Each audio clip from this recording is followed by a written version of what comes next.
दोस्तों, हमारा भारत एक कृषि प्रधान देश है जहां पर किसानों की कड़ी मेहनत की वजह से हमें अपने दैनिक रूटीन में भोजन मिलता है। लेकिन दुनिया के मॉडर्नाइजेशन के साथ साथ एग्रीकल्चर के विकास में भी हाई टेक्नोलॉजी वाली मशीनों के क्रांतिकारी योगदान को नकारा नहीं जा सकता। लेकिन इसी के साथ जैसे जैसे दूसरे देशों में नई पीढ़ी अपना कैरियर अलग स्कोप में ढूंढने लगी है, वो एग्रीकल्चर से दूर होने लगे हैं। इसी वजह से लेबर मिलना बहुत मुश्किल हो जाता है। साथ ही किसानों की कड़ी मेहनत की वजह से अनाज की कीमतों में भी लगातार बढ़ावा होता रहता है। लेकिन इन हाई डेफिनेशन टेक्नोलॉजी वाली मशीन की मदद से न केवल लेबर एक्सपेंसेस को कम किया गया है, बल्कि प्रोडक्शन रेट को भी बढ़ावा दिया गया है और फसलों के खराब होने से भी बचाया जा सकता है। तो ऐसे ही कुछ खास होश उड़ा देने वाली एग्रीकल्चर मशीनों की जानकारी आपको आज की वीडियो में मिलने वाली है। तो वीडियो को बिना स्किप किए पूरा जरूर देखिएगा और हमारी इतनी मेहनत के लिए चैनल को सब्सक्राइब जरूर कर दीजिएगा। Number 1, Apple harvester. सेब की खेती जब बड़े पैमाने पर की जाती है तो फलों के पक जाने पर जमीन पर गिरे एक एक एप्पल को उठाना किसानों के लिए मुश्किल भरा और मेहनत का काम होता है। लेकिन इसे आसान बनाया है एप्पल पिकर ने। एक ट्रक जैसे दिखने वाली ये मशीन खेतों में चलती हुई फलों को आसानी से उठा लेती है। इसमें मौजूद मूविंग बेल्ट्स जमीन पर स्क्रॉल करती हुई गिरे हुए एप्पल्स को उठाकर उनकी पत्तियों को अलग करने का काम बेहद सफाई से कर लेती है। इसके बाद एप्पल्स को कन्वेयर बेल्ट की मदद से बेहद सावधानी के साथ मशीन के टैंक में डाल दिया जाता है। इसमें ना फलों के कटने और बर्बाद होने का झंझट रहता है, ना ही उनके खराब होने का। और जब ये टैंक फुल हो जाता है तो एप्पल्स के साइज के हिसाब से ये उन्हें अलग अलग पेटी में पहुंचा देती है। उसके बाद इन्हें मार्केट में सप्लाई के लिए भेज दिया जाता है। Number 2, flying fruit picker. Flying fruit picker किसानों के लिए एक वरदान की तरह साबित हुआ है। ये एक हाई डेफिनेशन हार्वेस्टिंग ऑटोमेशन है जिसका आर्टिफिशियल इंटेलिजेंस डिवाइस अनिश्चित काल तक काम कर सकता है और आपकी ज़रूरत के हिसाब से पेड़ों के अंदर जाकर अपने सेंसर की मदद से पके फलों को खोज सकता है। और इसका कटर नरम या कठोर तने से जुड़े किसी भी फल को आसानी से काट भी सकता है। इसका ऑपरेशन करने में कोई खास तकनीक की जरूरत भी नहीं होती और इंस्ट्रक्शन विंडो यूज करके आसानी से इसका इस्तेमाल किया जा सकता है। उड़ने वाला ये ड्रोन रोबोट फलों की कटाई करने वाले किसानों के लिए एग्रीकल्चरल ऑटोमेशन का एक शानदार इन्वेंशन है। Number 3, floating rice planting technology. दोस्तों, पानी में उगने वाले चावलों की खेती करना कोई मजाक नहीं है। इसीलिए चावलों की खेती को आसान बनाने के लिए modern floating rice planting technology एक बेहतरीन जरिया है।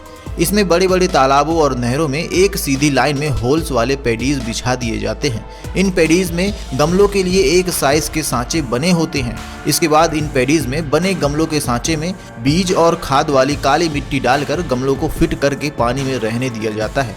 नहरों और तालाबों में तैरते हुए चावलों को उचित पानी मिल जाता है और लगे हाथ फिशेस और टेडपोल्स इन्हें खाद देने का काम भी करते रहते हैं। और जब फसल तैयार हो जाती है तब किसान भाई राइस हार्वेस्टर रोलिंग मशीन की मदद से फसल की कटाई का काम शुरू कर देते हैं और इस तरह हमें बेहतरीन फसल मिल जाती है। Number 4, Tevel aerobotics technology.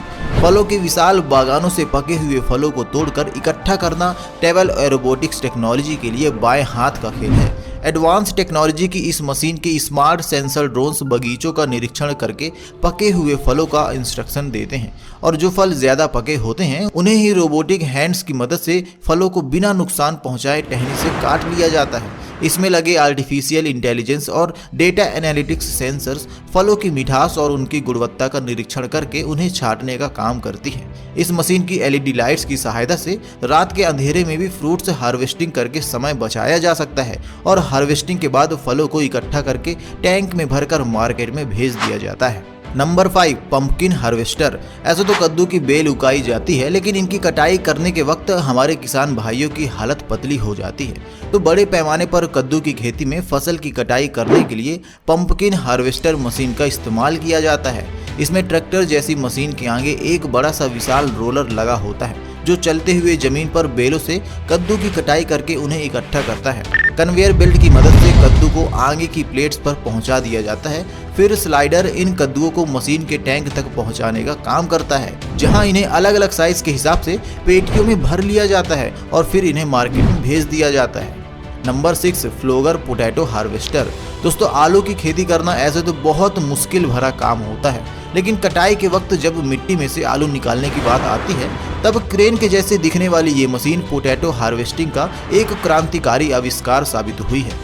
इसके आगे के हिस्से की मदद से मिट्टी को खोदते हुए आलूओं को जमीन से बाहर निकाला जाता है और पीछे के हिस्से में लगा जाली नुमा उपकरण मिट्टी से आलू को अलग करके कन्वेयर बेल्ट में भेज देता है। मशीन में मौजूद अलग अलग प्लेट्स की मदद से आलूओं को बंकर तक पहुंचाया जाता है। ये विशाल बंकर एक बार में 14 टन हार्वेस्ट किए हुए आलू का वजन झेल सकता है। इसके बाद स्लाइडर से ये आलू ट्रक में भरकर मार्केट में भेज दिया जाता है। Number 7 Kverneland group. ये एक ऐसा आविष्कार है जो सच में मेहनत बचाने के लिए एक वरदान साबित हुआ है। पहले जमाने में खेतों की गुड़ाई और जुताई करने में किसानों के पसीने छूट जाते थे, लेकिन केवर्नेलैंड ग्रुप इन्वेंशन के high technology large rear wheels की मदद से ये काम आसान बन गया है। मशीन की बैक साइड में लगे रोलर ब्लेड्स स्कीमर्स का ग्रुप एक समान दूरी पर इस तरह ऑप्टिमाइज्ड किया गया है जिससे विशाल से विशाल खेतों की गुड़ाई और जुताई का काम चुटकियों में हो जाता है। इसके बाद आसानी से किसान भाई मिट्टी में बीज डालने का काम कर सकते हैं। इससे लेबर और टाइम दोनों की बचत होती है और कितना भी विशाल खेत क्यों ना हो, आसानी से उसे बिना बैलों को परेशान किए जोता जा सकता है। Number 8 grass cutter. फसलों के बाद खाली पड़े खेत हों या फिर बड़े बड़े विशाल मैदान और घरों के बाहर बने सुंदर बगीचे, इनमें उगी हुई घास और बेकार की झाड़ को काटने के लिए ग्रास कटर एक बेहतर ऑप्शन होता है। इसमें लोहे की रॉड के एक सिरे पर गोल चक्रा लगा होता है और दूसरे सिरे पर लगे ट्रिगर को दबाने से इसके तेज धारदार ब्लेड्स तेजी से घासों को काटने का काम करते हैं। नंबर 9 जॉन धीरे +2 A420R। इस मशीन का इस्तेमाल खेतों में कटाई के बाद बची हुई घास फूस को इकट्ठा करने के लिए किया जाता है। ट्रैक्टर की तरह दिखने वाली इस मशीन के पीछे के हिस्से पर एक बॉक्स बना होता है जिसका आगे का हिस्सा खेतों की घास फूस को इकट्ठा करता जाता है और बॉक्स में लगे खास इक्विपमेंट की मदद से ऑटोमेटिक ही उस घास पर एक रोल तैयार हो जाता है और बॉक्स के पिछले हिस्से से इस रोल को बाहर खेतों में ढकेल दिया जाता है। इस मशीन से एक बार में 3 घास के रोल्स कैरी किए जा सकते हैं। नंबर 10 बिग बड 747। दोस्तों बिग बड 747 दुनिया का सबसे बड़ा ट्रैक्टर है जो कि अमेरिका में बना हुआ है। बिग बड 747 अपनी अद्भुत क्षमता के लिए जाना जाता है। इस ट्रैक्टर की क्षमता 1 एकड़ प्रति घंटे से भी अधिक होती है। यह कृषि के लिए विशेष रूप से उपयोग किया जाता है और बड़ी फसलों को तैयार करने में मदद करता है। खेती में उपयोग किए जाने वाले सबसे बड़े ट्रैक्टरों में से एक है। इसके पास एक बड़ा समुद्री इंजन है जो ट्रैक्टर को भारी भूमि पर भी आसानी से चलने में मदद करता है। इस ट्रैक्टर का उपयोग भूमि तैयारी, खेती और फसलों को उगाने में किया जाता है। इसकी ताकत और विशाल आकार के कारण यह भूमि की तैयारी के लिए बहुत ही उपयोगी होता है। इस ट्रैक्टर का नाम बिग बड 747 के पीछे का कारण है क्योंकि इसे 1977 में बनाया गया था और तब यह सबसे बड़ा ट्रैक्टर था। नंबर 11 कैनली बैनमैन। इस मशीन का इस्तेमाल खेतों से मूंगफली की कटाई में किया जाता है। दोस्तों मशीन की बैक साइड में लगे पीनट डिगर्स खेतों में मूंगफली की बैलों की कटाई का काम करते हैं। ये एक सीधी लाइन में चलते हुए जमीन से मूंगफली खोदते जाते हैं और अलग अलग क्यारियों में इकट्ठा कर देते हैं। इस मशीन की खास बात यह है कि इसमें लगे पंखे नुमा हैंड्स और डर्ट नॉकर व्हील्स मूंगफली की बेल निकालते समय एक्स्ट्रा मिट्टी को जमीन में ही झाड़ देते हैं और इस मशीन ने किसानों की मेहनत और उनके वक्त दोनों की बचत कर दी है। नंबर 12 ओब्री फार्म। रुई की खेती के लिए एक 640 स्क्वायर फुट के खेत को जोतना किसान भाइयों के लिए यकीनन एक मुश्किल और मेहनत भरा काम होता है, लेकिन इस मशीन की मदद से अब ये काम आसानी से किया जा सकता है। इस मशीन से विशाल खेतों में क्यारियां बनाने का काम किया जाता है। इसके बैक साइड में 2 बड़े बड़े हेलीकॉप्टर फैन जैसे हैंड्स लगे होते हैं जिनका एक सिरा जमीन की सतह से चिपका होता है। एक सिरे में एक समान दूरी में व्हील्स कटर लगे होते हैं जो मिट्टी में एक निश्चित दूरी पर क्यारी बनाने का काम बाखूबी करती है और इसके बाद आसानी से खेतों में कॉटन सीड्स बो दिए जाते हैं।